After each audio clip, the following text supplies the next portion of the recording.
Rant.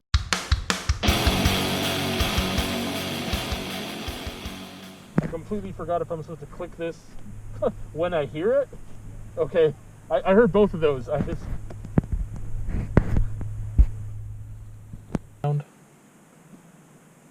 Daybreak. Northwest. Mushroom. I heard something, but I couldn't make out anything. Well, I have talked before about hating going to Walmart in the morning because they force you to use self-checkout. That's the only option, self-checkout, and I hate self-checkout. But I will say this, self-checkout this morning taught me that I am not aware of what I pay for sometimes. Because I rang through a bag of grapes, and this is like a regular size bag of grapes, and it was $7.70 for a bag of grapes. And I swear that if I ever paid $8 for a bag of grapes, what? Like, how many times have I done that without realizing it? Because it's like, it just has a price there, but that price is like per kg or whatever, right? And sometimes I don't pay enough attention to that, because sometimes it's like, oh yeah, like, it's this many cents per kilogram and whatever, and it's not a big deal. I buy apples, not a big deal. Fucking grapes, though. Grapes. $8 for a bag of grapes. I thought it was a mistake. So I got the lady to come because I couldn't cancel it myself. And then I tried it again, and it was the same price. And then I was like, yeah, we need to take that off there. That needs to come right off. I'm not paying $8 for grapes. One day, I mean, I've done it before, and that's ridiculous. So I need to pay way more attention, because I'm an idiot who pays $8 for grapes. What in the hell? One day, when I have more financial freedom, paying $8 for a bag of grapes, I guess that's what you gotta do. Because you know what? I bought a fucking bag of fries for less than $2. And I understand how, shipping fresh fruit works, and that we pay money for that convenience or whatever of like getting that fruit to us and all that stuff that's required. I completely understand, but man, like when you can get junk food and carbs and whatever else that cheap that will still feed you and satiate you, versus paying 4 times that amount for some fresh fruit that won't last as long. Okay, so I have a quick anti-masker rant. I've been seeing a lot of my body, my choice stuff, and there's like these anti-mask rallies, freedom rallies, and all this other shit. So with things that get big like this, I tend to like just want to address them incredibly quickly and move on, because I don't even want to stay on the topic, because I'm just like, ugh. It's just like, I would never want to respond to somebody saying shit like this on Facebook, because it would never end. Because I know the rationality someone would have just to say that. They're not open to hearing something else. You got a choice to stay home.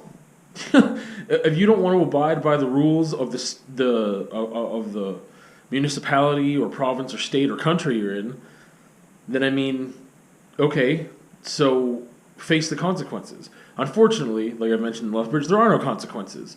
The people have signage. They say you must wear a mask. It doesn't matter. It doesn't matter. I've been there plenty of times in establishments, and it's just like, doesn't matter. There are a couple where the owners and whatever enforce, their stuff, especially because they're a small business, and they believe in, they believe in stuff and actually have convictions and standards and whatever. Well, there's plenty of places that just don't care.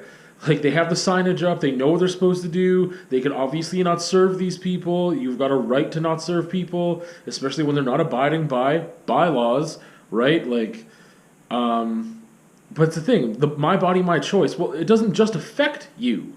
That's the thing. Like, if some people, I mean, that language is very strong, because the people are comparing it to, like, abortion, and then you've got the whole argument of, like, well, that just affects that person. That's it.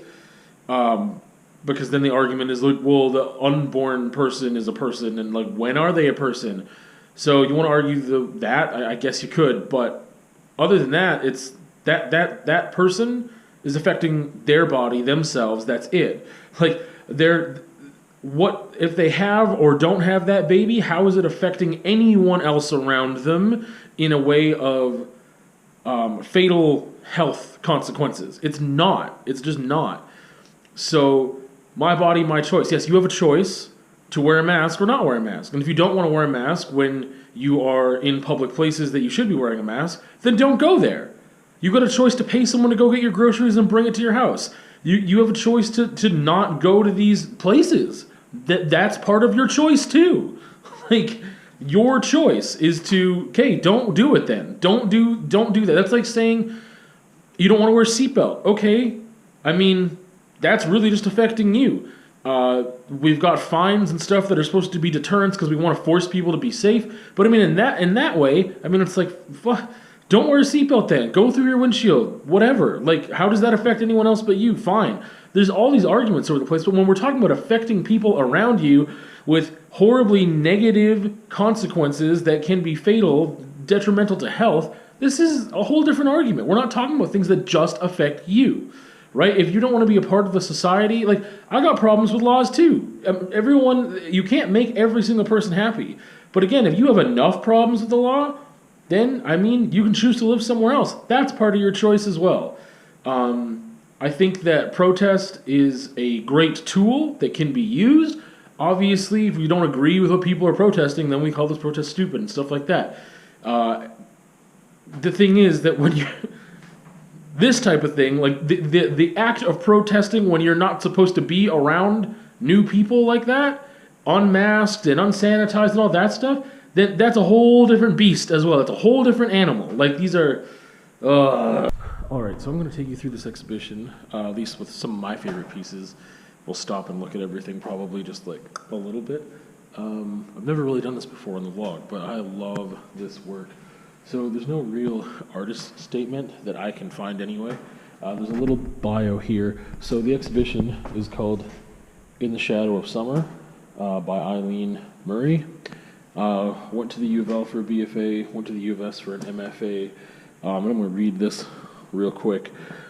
Within my research-based practice, I play as a form of inquiry with representations of domesticity, as well as domestic items within current home renovation trends. My interests include modes of representation that are commonly associated with the Baroque period, including theatricality, bravado, and material excess. So, that might inform you a bit. I do want to take a look at this piece, because it is just gorgeous. So one of the things that I really love, I don't want to talk about like every single piece in detail. I really do like this piece though. And one of the things that I'm really loving about the work in here are the color choices and the looseness. The other thing is that seeing oil paintings up close always gets me like excited. Well, not always, it depends how people use the paint, right?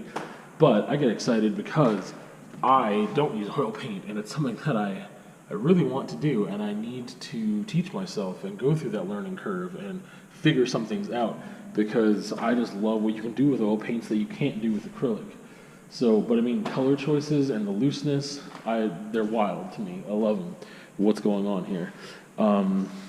There's those two pieces that are also cool, but...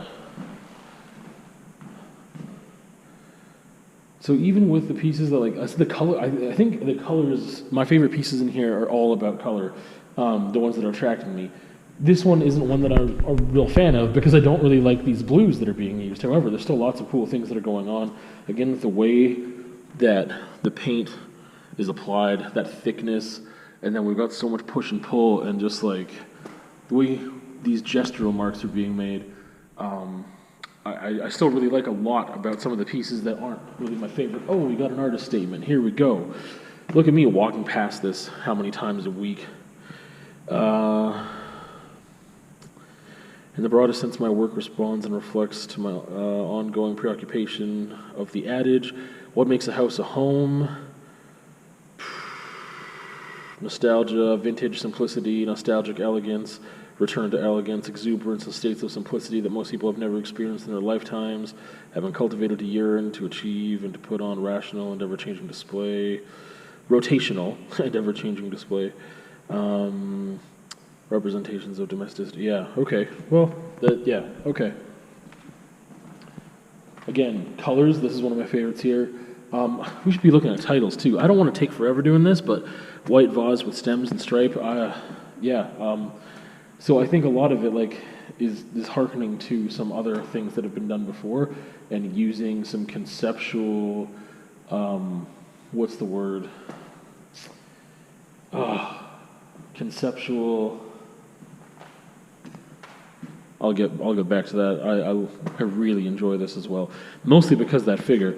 I think this is one of the only ones with a face or a figure that is there, and I think the figure in itself was painted beautifully. I love, again, the color choices, the looseness, some of the patterns.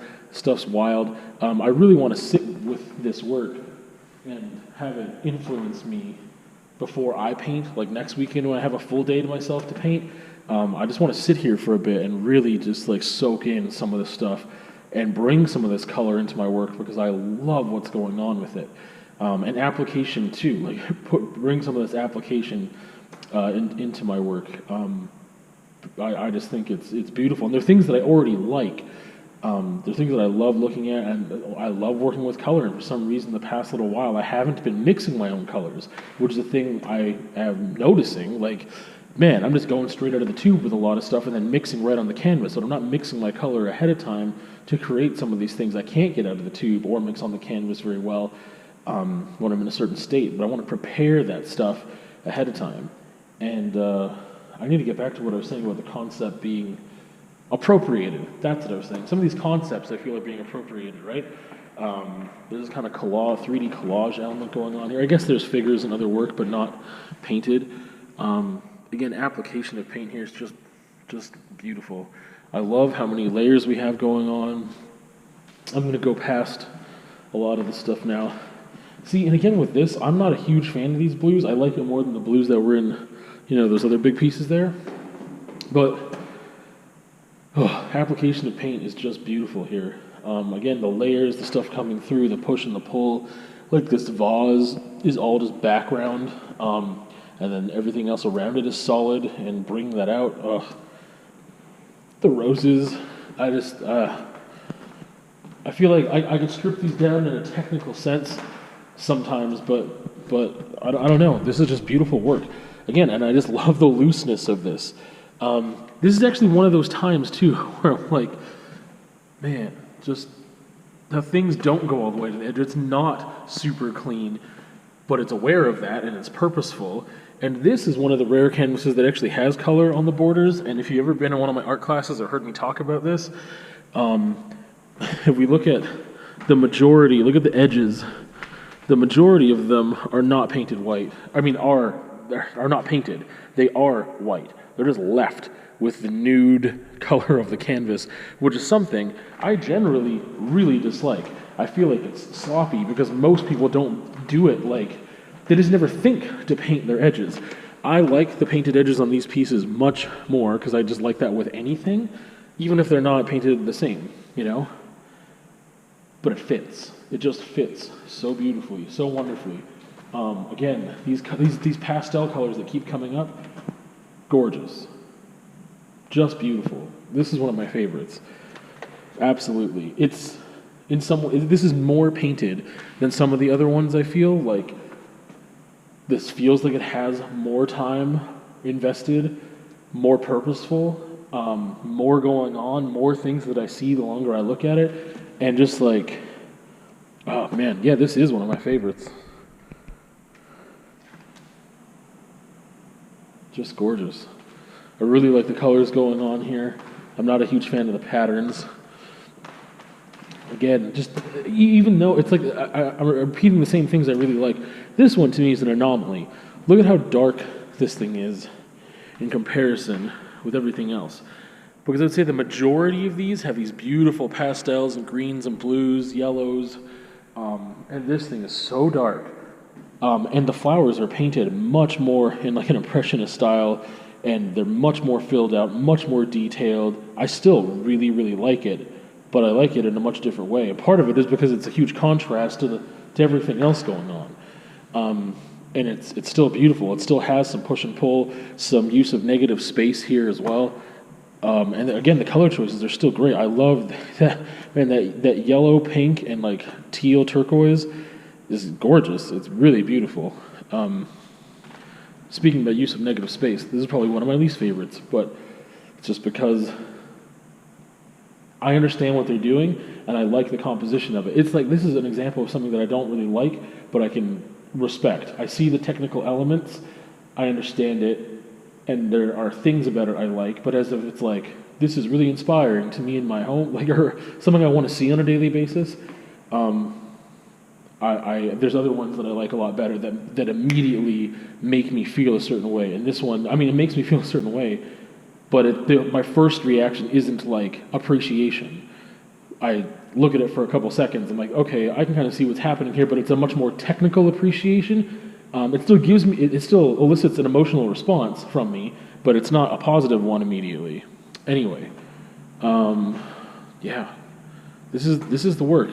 So Trianon Gallery, I believe what they're doing is Fridays from 1 to 5. They kind of have the space open, but don't quote me on that. I'm not 100% sure, and sometimes the door is just locked. Like it's really hit and miss. But if you're downtown for any reason, I would swing by and check out this work because it's gorgeous. And about half of these, I'm just really, really excited by, really excited by.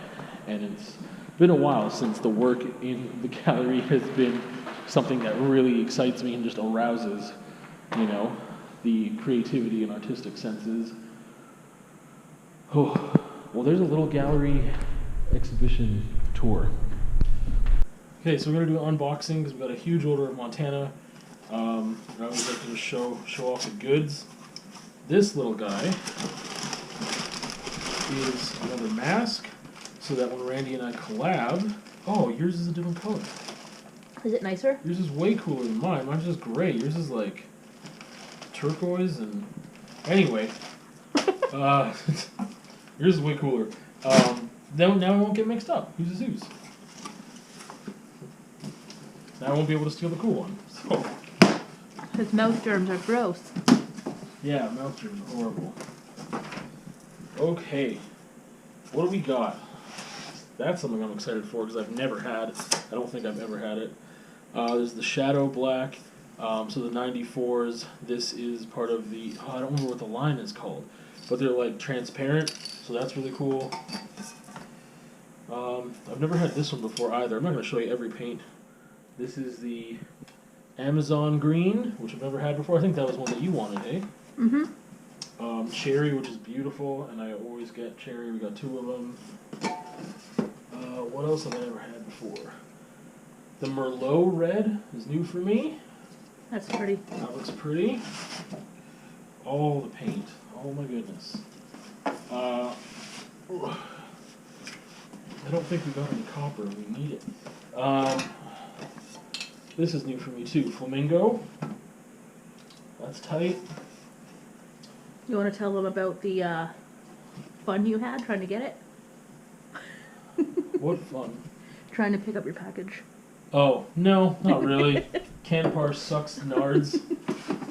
That's too long of a story. This is new to me as well. We got Max Green, and I don't think I've ever had this Amarillo Yellow before.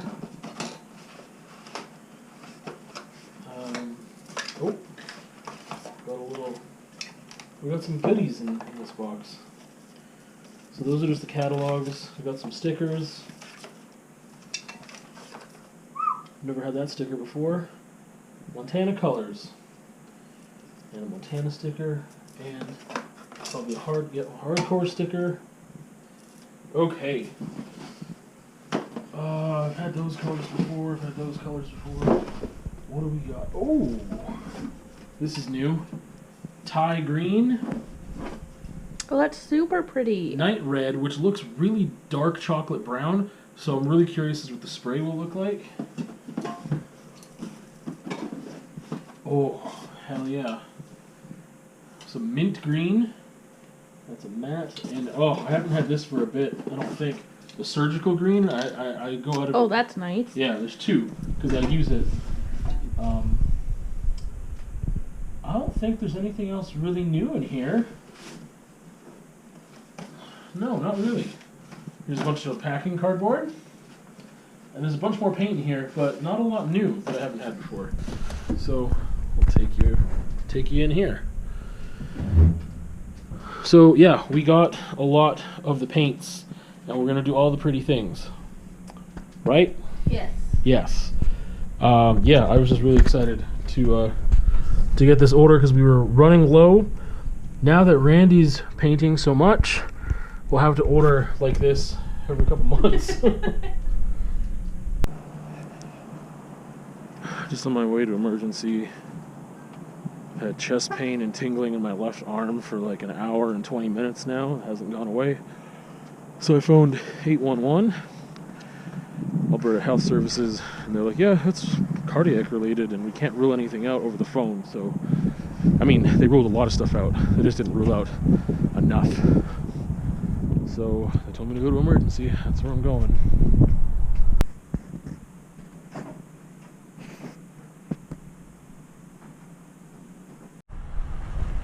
Let's play a little game of good news, bad news. So I was there for 6 hours, did an ECG, which was good, did a blood test, which was good, did an x-ray, which was good. This is spread out over hours and hours and hours. Like I said, 6 hours. Saw the doctor for the first time after 5 hours.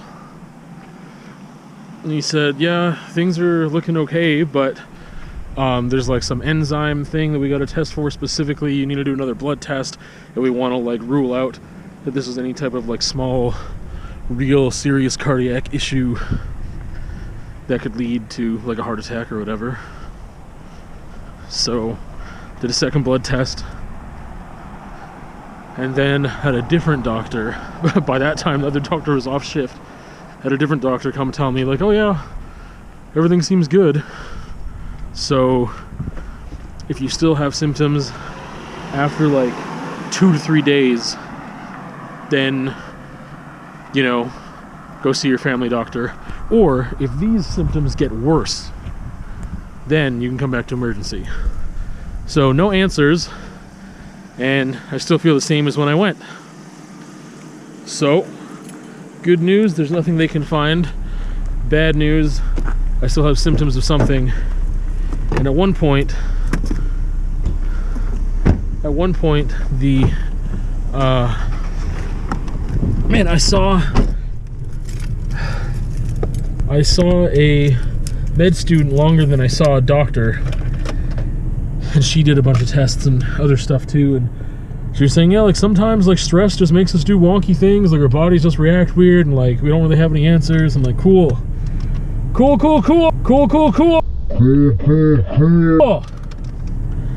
So next time I get stressed, frustrated, upset, whatever else, and this happens like right after, then next time I'll just not do anything about it, and then that time it'll be serious, and then peace out. Cool. So outro to the vlog. I still have symptoms now. Still have my finger tingling. It's like 6 p.m. so it's been happening since like 7 a.m. I still have my chest pain too.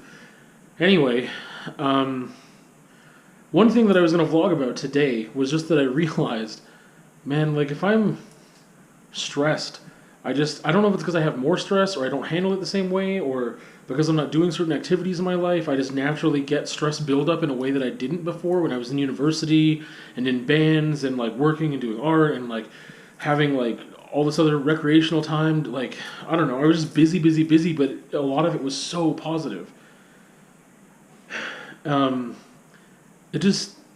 takes the energy right out of me, especially creative energy. Like, before, when I had stressors, they were like specific things that I was really emotional about, and I could put it into my work. And now that I find these stressors that I have are like daily build up things, they're not like one like clear, really horrible incident that in the past that's kind of what was happening, and I could put those emotions into the work. And now it's just kind of like same old thing again and again and again that just never ends. And it's like just some things that repeatedly happen that stress me out, get me frustrated. I'm anxious, whatever, and it just sucks the creative energy right out of me, and I hate it. I'm going to be talking about art block and creative block on the podcast with Randy tonight anyway, so you can look out for that. Art Ballad Podcast. Check it out. We'll see you at another time.